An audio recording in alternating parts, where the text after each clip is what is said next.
Saludos a todos. Te damos la bienvenida al estudio de la ginecología 2. Iniciaremos con todo lo relacionado al parto, sus elementos y periodos, su clínica, así como la atención al parto fisiológico y al puerperio normal. Además, describiremos los signos que marcan la infección puerperal y los fenómenos trombóticos tan frecuentes en esta etapa.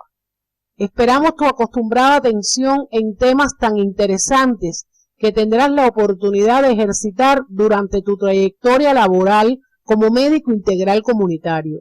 Del cuidado y la atención que brindes a las mujeres en el proceso de la reproducción dependerán tus resultados en el programa de atención materno-infantil.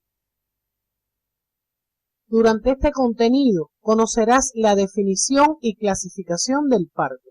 Podrás identificar los elementos que lo componen, objeto, canal y motor. Identificarás sus causas desencadenantes y si existe riesgo para la madre o el feto durante el mismo. Conocerás la clínica y los tiempos del parto normal de vértice, así como su atención. Aprenderás las indicaciones y las técnicas para la pequeña cirugía obstétrica llamada episiotomía.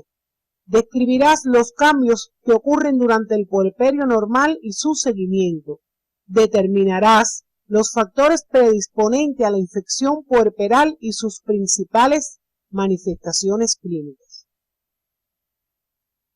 Se define como trabajo de parto la secuencia coordinada y efectiva de las contracciones uterinas que dan como resultado el borramiento y la dilatación del cuello uterino y el descenso del feto para culminar con la expulsión por la vagina del producto de la concepción. El parto es el modo activo de expulsión del feto y la placenta. Parturienta es la paciente que se encuentra en el proceso del parto. Se plantea que una paciente es nulípara cuando nunca ha tenido un parto. Gravidez se refiere al número de gestaciones que se han tenido, incluyendo abortos, mola hidatiforme, embarazo ectópico y gestaciones intrauterinas que hayan terminado en parto o cesárea. Por tanto, una mujer puede ser multigrávida y nulípara. El parto puede tener una iniciación espontánea. También podrá ser conducido o inducido por indicación médica. La conducción o inducción se hace con distintos métodos. El más utilizado es la inducción con oxitocina. También puede ser con prostaglandinas u otros métodos. Entre los factores que desencadenan la labor o trabajo de parto están las causas musculares, hormonales, nerviosas, placentarias y fetales. Al envejecer la placenta, la progesterona disminuye, por lo que deja de cumplir su función como inhibidora de la contractilidad uterina. La musculatura lisa uterina está regida por el potencial de acción de membranas y el equilibrio de la bomba de sodio y potasio. La oxitocina es de las sustancias que reducen el potencial de membranas y por tanto eleva la excitabilidad del útero. El aumento en la producción de la oxitocina poco antes de producirse el parto es la mayor excitante de la musculatura uterina. También las prostaglandinas se producen por la sobredistensión de la musculatura e intervienen como causa hormonal en el desencadenamiento del trabajo de parto. Este contenido debe profundizarlo por la bibliografía señalada en su CD. Se ha documentado dentro de las causas nerviosas que un estrés, dolor o tensión emocional pueden desencadenar un parto, especialmente si está próximo a la fecha del parto por predominio de los estrógenos sobre la progesterona. El descenso de la presentación, el estímulo del pezón y el tacto intracervical pueden originar descargas de oxitocina por el llamado reflejo de Ferguson-Harris. El envejecimiento placentario lleva consigo disminución en la producción hormonal y permite la mayor excitabilidad uterina. Y el feto también produce en su hipotálamo oxitocina, que es enviada a través de la vía sanguínea al miometrio para contribuir al inicio de la labor de parto.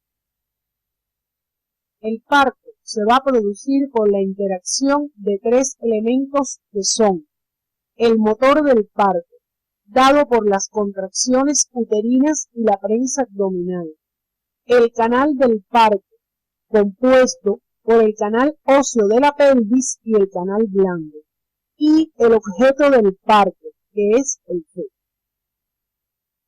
La contracción uterina normal tiene una intensidad de 30 a 50 milímetros de mercurio y el tono es de 8 a 12 milímetros de mercurio. La onda contráctil normal del parto se caracteriza por poseer el triple gradiente descendente, por el cual la actividad de las partes altas del útero próximas al marcapaso es mayor y domina a las partes bajas más alejadas de dicho marcapaso. Este gradiente tiene tres componentes: propagación en sentido descendente, duración menor a medida que desciende e intensidad de la contracción que también disminuye de arriba a abajo. El canal del parto es un conducto formado por el canal óseo de la pelvis, al cual se le superpone el canal blando, que está formado por el segmento inferior, el cuello uterino, la vagina, la vulva y el perineo. Todas estas estructuras se distienden y aplanan contra la superficie ósea hasta tapizarla para facilitar el deslizamiento del feto en su salida al exterior. Este canal tiene una curvatura de 90 grados y como centro la sínfisis del pubis. Su calibre no es igual en todo su trayecto, pues presenta los mismos diámetros que el canal óseo en los diferentes niveles. En su parte inferior se ensancha en sentido antero-posterior por la retropulsión del coxis y por la dilatación vulvoperineal. Debe profundizar en la bibliografía de tu CD las características y los diámetros de la pelvis ósea. El feto es el objeto del parto y debemos considerar sus dimensiones y diámetros cuando está a término, así como la actitud y forma que adopta para facilitar su salida a través del canal del parto.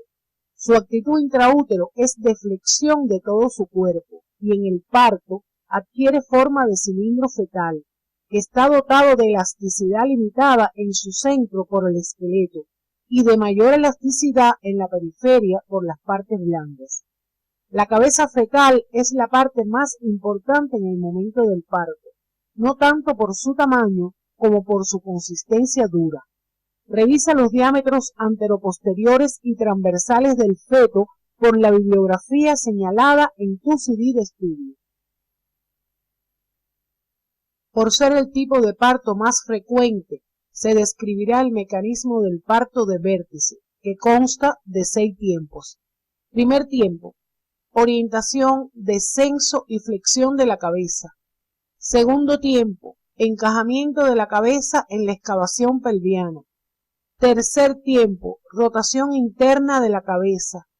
Cuarto tiempo: desprendimiento de la cabeza y encajamiento de los hombros. Quinto tiempo: rotación interna de los hombros y externa de la cabeza. Sexto tiempo: expulsión de los hombros y deslizamiento. La labor de parto se divide en 3 periodos: de dilatación, expulsión y alumbramiento. Periodo de dilatación. Este periodo comprende desde el comienzo de la labor de parto hasta la dilatación completa. Es la fase más larga del trabajo de parto y tiene una duración de 8 a 12 horas en las nulíparas y de 6 a 8 horas en las multíparas. Periodo de expulsión. Es el comprendido desde la dilatación completa hasta el nacimiento del bebé y varía desde pocos minutos hasta 2 horas, sobre todo en las nulíparas. Periodo de alumbramiento. Es el que transcurre desde el nacimiento hasta la expulsión de la placenta y se espera que esto ocurra en un periodo de 30 a 40 minutos. El comienzo de la labor de parto ocurre cuando las contracciones tienen una frecuencia cada 2 o 3 minutos entre ellas y duran de 30 a 45 segundos y como resultado producen modificaciones del cuello uterino. Los 3 factores que contribuyen a que las contracciones modifiquen el cuello son la presión hidrostática de la bolsa de las aguas, que al introducirse en el orificio cervical interno comienzan la dilatación y expulsa el tapón endocervical. La tracción que sobre las fibras del cuello uterino ejercen las del cuerpo y la dilatación activa por la disposición en espiral de las fibras musculares del útero. La dilatación cervical en las primíparas comienza por el orificio cervical interno, mientras el externo ofrece una mayor resistencia. Primero deberá borrarse y luego dilatar. En las multíparas dilata y borra al mismo tiempo. El periodo de dilatación consta de 2 fases, la fase latente y la fase activa. Debes profundizar este tema en la bibliografía señalada en tu CD de estudio. En el periodo expulsivo, las variaciones pueden deberse no tan solo a los diámetros fetopélvicos, sino también a la resistencia de los tejidos blandos maternos, a las características de las contracciones, así como a la eficiencia del esfuerzo materno en el pujo, que es producido por la presión de la presentación sobre la ampolla rectal. Durante este periodo, a la contracción uterina se suma la acción de la prensa abdominal mediante el pujo, y al aumentar la presión intraabdominal se transmite al contenido uterino y ayuda al descenso del feto. La cabeza fetal se amolda al canal del parto y pueden aparecer edema en el cuero cabelludo denominado bolsa serosanguínea o caput sucedáneo. En el periodo de alumbramiento se expulsa la placenta con sus anejos ovulares, el resto del cordón umbilical y las membranas ovulares. En estos momentos, la mujer puede presentar escalofríos y temblores. El útero reduce de tamaño y su fondo se puede palpar al nivel del ombligo. Las contracciones uterinas del alumbramiento dan lugar al desprendimiento natural de la placenta. El útero contraído se apoya en la placenta y se eleva hacia el lado derecho. La atención del trabajo de parto y del parto ha sido una preocupación del médico al tratar de disminuir los riesgos de la parturienta y lograr un recién nacido vivo y sano. La fase latente va desde el inicio de las contracciones efectivas hasta la dilatación cervical de 2,5 centímetros. Se clasifica según riesgo al parto. Se le hace una evaluación integral a la gestante y pruebas de bienestar al feto. Si en 20 horas en las nulíparas o 14 en las multíparas no se ha iniciado la fase activa del parto, deberá reevaluarse. Durante la atención a este periodo deberá tomarse los signos vitales, la frecuencia cardíaca fetal y la dinámica uterina según riesgo materno-fetal. Fase activa de la labor de parto. En esta fase, la parturienta se trasladará a la sala de prepartos, donde se establecerá riesgo y pronóstico.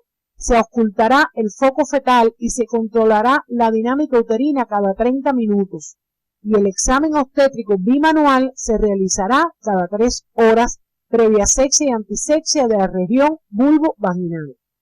En el primer tacto vaginal se debe determinar accesibilidad o no del promontorio, características del sacro, características de las espinas ciáticas, ángulo subpúbico y espacio interesquiático.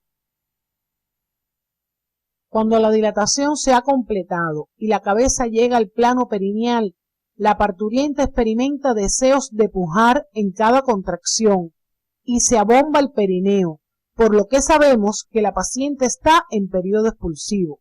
Se colocará a la paciente en posición ginecológica. El foco fetal se auscultará cada 5 minutos. Las contracciones serán hasta de 5 en 10 minutos. Cuando la cabeza fetal va a desprenderse, debe controlarse su salida hasta que lo haga lentamente para defender el perineo con ambas manos y evitar desgarros del perineo. Una vez expulsada la cabeza, se aspiran las flemas al recién nacido. Luego de la expulsión total del feto, se pinzará el cordón umbilical y se seccionará y comenzará el periodo de alumbramiento. Los signos clínicos del desprendimiento placentario son elevación del útero por encima del ombligo y desviación hacia la derecha. Signo de Kuznets consiste en el ascenso del cordón umbilical al colocar nuestra mano por encima de la sínfisis del pubis y rechazar el útero hacia arriba. Esto ocurre cuando no está desprendida la placenta. De lo contrario, descenderá. Descenso espontáneo de la pinza colocada en el cordón al nivel de la vulva. Una vez expulsada la placenta, se debe evitar el desgarro de las membranas, para lo cual se le imprimen movimientos de torsión a la placenta, maniobra de Dublín. Después de extraída la placenta, se procede a la revisión, si están completos los cotiledones y las membranas ovulares. Se deberá revisar el canal blando del parto y suturar si hubiese algún desgarro. Hay dos mecanismos de alumbramiento. Cuando el hematoma se produce detrás de la placenta es central y sale primero la cara fetal de la placenta. Recibe el nombre de Schulze o de Boudelock. Si la placenta se desprende, mostrándonos la cara materna, se observará la salida de sangre al exterior con anterioridad, y a este se le denomina desprendimiento a lo Duncan. El sangramiento que ocurre en un parto normal es de aproximadamente 500 mililitros y la hemostasia se produce por el estrechamiento de las fibras musculares que comprimen los vasos venosos, a lo que se denomina ligaduras vivientes de Pinard. La episiotomía es una operación ampliadora que se realiza durante la expulsión del feto, mediante la sección quirúrgica de la región vulvar, tercio inferior de la vagina y tejidos perineales, con el objetivo de facilitar la expulsión fetal y preservar la integridad del suelo pelviano. Sus indicaciones son para evitar desgarros vaginovulvo-perineales, para evitar trauma obstétrico y acelerar el periodo expulsivo, para aplicaciones instrumentales sobre el polo cefálico y para evitar el prolapso genital. De acuerdo con la orientación de la sección o el corte, la episiotomía puede ser lateral, mediolateral u oblicua y medio. Se define como puerperio normal al periodo que transcurre desde que termina el alumbramiento hasta el regreso al estado normal pregravídico del organismo femenino. El puerperio se divide en puerperio inmediato, que está dado en las primeras 24 horas, puerperio mediato, que transcurre desde 1 hasta los 10 días, puerperio tardío, desde el 11º hasta los 42 días posteriores al parto. En cuanto a los cambios locales, después del alumbramiento, el fondo uterino se encuentra a 2 traveses de dedo por encima del ombligo y con consistencia firme. Al próximo día está a 2 traveses de dedo por debajo del ombligo. Al segundo día desciende 3 traveses de dedo y de allí en adelante 1 través de dedo diario. 10 a 12 días después del parto estará por debajo de la sínfisis del pubis. El segmento inferior desaparece hacia el tercer día y hacia el cuarto día se forma la barrera leucocitaria en la zona de la herida placentaria que impide el paso de gérmenes. En el 10º día comienza la proliferación del endometrio y hacia el día 25 ya está totalmente revestida la cavidad uterina. Después del parto, el cuello uterino está descendido, edematoso y permeable a 2 o 3 dedos. A los 3 días se encuentra reconstituido y permeable a los loquios, y al 10º día está cerrado y con un aspecto normal. Los cambios generales durante el puerperio son: el pulso se hace bradicárdico después del parto de 60 a 70 latidos por minuto. En la temperatura se produce elevación de forma fisiológica hasta 1 grado centígrado después del parto y hasta pasada 96 horas, 4º día. En la sangre se produce una disminución de la citemia originada por la pérdida de sangre. En este periodo, el peso materno se reduce en aproximadamente 8 kilogramos. Con respecto a los cambios endocrinos, durante la lactancia se produce amenorrea. En el equilibrio hidromineral se presentan cambios en el equilibrio ácido-básico, tendencia a la acidosis y cetosis en ayuno. En la mama, por el influjo de las hormonas, se estimula la maduración morfológica y bioquímica necesaria para la futura lactancia. Se pueden describir 3 fases de la lactancia. Lactogénesis es la etapa de producción e inicio de la secreción láctea. Lactopoiesis es el mantenimiento de la secreción láctea. Eyección láctea, la succión del pezón, libera oxitocina, lo cual produce su contracción y participa en la eyaculación y expulsión de la leche. En el puerperio inmediato se deberá revisar el sangrado. Es sangre roja, rutilante, en ocasiones con coágulos y que no sea abundante, valorando las compresas que use. Comprobar la consistencia y la contractilidad uterina. Los signos vitales cada 1 hora durante las primeras 4 horas. Revisar si hubo suturas perineales y si no existen hematomas o sangrado. Vigilar la diuresis y aportar dieta con abundantes líquidos. Iniciar la lactancia materna desde la mesa de partos. Movilización precoz de la paciente. Debes profundizar en la bibliografía señalada en tu CD el seguimiento del puerperio mediato y tardío y las técnicas de la lactancia materna. Se entiende por infección puerperal a la invasión directa de microorganismos patógenos a los órganos genitales durante o después del parto y que se ve favorecida por los cambios locales y generales del organismo en estas etapas. La endometritis es la forma clínica más común de infección posparto. Entre los factores predisponentes se encuentran los relacionados con el riesgo general de infección, como la anemia, la deficiente atención prenatal, el bajo nivel socioeconómico y las infecciones vaginales, entre otras. Las relacionadas con el parto, como son el trabajo de parto prolongado, la rotura prematura de membranas, la corioamnionitis, las manipulaciones vaginales excesivas y la monitorización interna. Y en las relacionadas con la intervención obstétrica se encuentran la operación cesárea, la extracción manual de la placenta, las instrumentaciones, la episiotomía y los desgarros vaginovulvo-perineales. El diagnóstico se hará por el cuadro clínico, los complementarios y los medios auxiliares de diagnóstico. La principal sintomatología está dada por toma del estado general, escalofríos, fiebre, taquisfignia, hipotensión arterial, subinvolución uterina, loquios fétidos, dolor y engrosamiento de los parametrios. En los exámenes de laboratorio encontraremos leucocitosis, eritroacelerada, anemia en ocasiones, y el ecosonograma apoya el diagnóstico de endometritis y el de otras afecciones de los genitales internos y ayuda a decidir conductas. La infección puede ser generalizada, localizada a los genitales o linfáticos.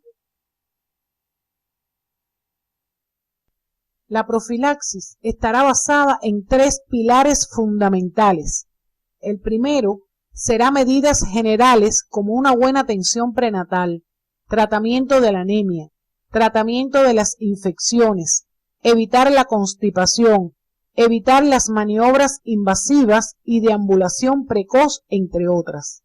En segundo lugar, las relacionadas con el parto, como son el cuidado en las medidas de asepsia y antisepsia, evitar la monitorización interna y las manipulaciones intracervicales. En el tercer grupo se menciona la técnica correcta de la cesárea, reponer las pérdidas hemáticas, respetar las indicaciones de la episiotomía y uso de antimicrobianos en los puerperios de riesgo y patológicos, respetar la técnica del alumbramiento y cuidar no queden restos de membranas o cotiledones. El manejo será erradicar el foco séptico según la causa y el uso de antimicrobianos de amplio espectro. Debes profundizar el tema en la bibliografía de tu CD. Entendemos por tromboflebitis la formación de un trombo como consecuencia de la inflamación de la pared de una vena. Se caracteriza por un coágulo que está adherido completamente a la pared de una vena obstruida e inflamada. No hay mucho riesgo de embolia, pero puede dejar importantes secuelas. Puede ocurrir en venas superficiales y o profundas, sobre todo de miembros inferiores, y el cuadro clínico es dolor, rubor, calor y enrojecimiento. También pueden existir trombosis de la vena ovárica, que se caracteriza por fiebre, taquicardia, dolor pélvico y sensación de masa. Entendemos por flebotrombosis la formación de un trombo como consecuencia de alteraciones en la constitución de la sangre, sin inflamación de la pared de una vena. Tanto en la tromboflebitis como en la flebotrombosis, el principal fenómeno que desencadena el cuadro clínico es la formación del trombo. Se caracteriza por un coágulo poco adherente, se encuentra flotando por la vena y no obstruye completamente el flujo sanguíneo. Hay un riesgo alto de que se produzca un tromboembolismo, sobre todo pulmonar. Un émbolo ocurre cuando un objeto extraño es capaz de viajar por el torrente sanguíneo de una parte del cuerpo a otra, pudiendo provocar oclusión o bloqueo de un vaso sanguíneo de menor diámetro que el émbolo. Pueden ser sólidos, líquidos o gaseosos. Se clasifican en embolismo graso, aéreo, séptico, fisular, cuerpo extraño y de líquido amniótico. Este último, por su importancia, lo estudiaremos en capítulos posteriores. La diferencia entre trombo y émbolo es que el trombo se adhiere a la pared del vaso y el émbolo tiene libertad de movimiento. La importancia radica en su diagnóstico y tratamiento precoz, porque siempre que ocurre es un cuadro grave con letalidad elevada. Debes profundizar el tema en la bibliografía que se señala en tu CD. Conclusiones. Conociendo los elementos del parto y las causas que lo desencadenan, podrás hacer un diagnóstico acertado y un buen seguimiento del trabajo de parto. Y si sabes los tiempos del parto normal de vértice, vas a poder asistir a este evento en cualquier momento de la práctica profesional que se presente como parte de la formación integral del médico comunitario. Deben respetarse las indicaciones de la episiotomía, ya que constituyen una puerta de entrada a infecciones si no se cumplen las medidas establecidas para esta cirugía obstétrica. El periodo de alumbramiento es un evento hemorrágico donde el médico deberá tener los conocimientos y la habilidad necesaria para saber cuándo su desarrollo es normal o cuándo intervenir, que de no actuar pudieran provocar una hemorragia irreversible que en pocos minutos lleve a una muerte materna. Conociendo los cambios fisiológicos durante el puerperio, podrás identificar cuando existen modificaciones que puedan alertar sobre alguna patología durante su evolución, como pueden ser las infecciones puerperales. Ellas constituyen complicaciones que de no diagnosticarse a tiempo influirán en las tasas de morbilidad y mortalidad materna.